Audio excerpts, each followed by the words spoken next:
pwedeng gamitin ng mga pamahalaan lokal ang kanilang calamity fund para itulong sa mga biktima ng Bagyong Pablo. Ito'y sa bisa ng isang kautosang ipinalabas ng Department of Interior and Local Government, bunsod ng pinsalang dulot ng kalamidad sa Kabisayaan at Mindanao. Ang ulat mula kay Alvin Baltazar. Isinasapinal na ngayon ng DILG ang isang department order na magbibigay paintulot sa mga lokal na pamahalahang hindi naman tinamaan ng bagyo upang magamit ang kanilang calamity fund. Ang paggamit ng nasabing pondo ayon kay DILG Secretary Mar Rojas ay uukol para na rin sa dagdag ayuda sa mga patuloy na apektado ng naging paghagupit ng Bagyong Pablo. Tumataas. Ayon kay Rojas, maaaring ipadala ng isang LGU ang kanilang tulong direkta na sa sinumang puno ng syudad, bayan o ultimo barangay na naapektuhan ng nagdaang bagyo. So, ino-authorize natin ang mga LGUs na hindi naapektuhan. No? Isa nito, halimbawa, ay yung sa Cagayan de Oro. No? Last year, tinamaan yung Cagayan de Oro ng Sendong. Ngayon, alam ko na gusto nilang tumulong dito.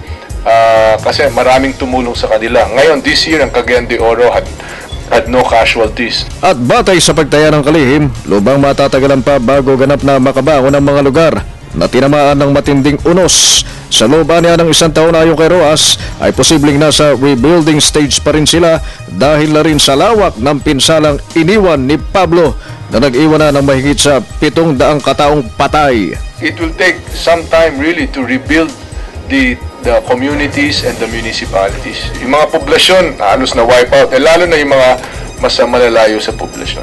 Ngayong nagdeklara na ang Pangulong Noynoy Aquino ng National State of Calamity, umaasa ang pamahalaan na magsisimula na rin dumagsa ang tulong ng mga iba't ibang foreign donors.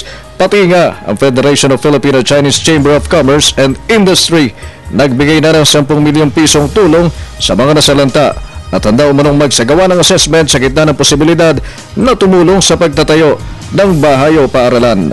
We will go there and we will see what we can help.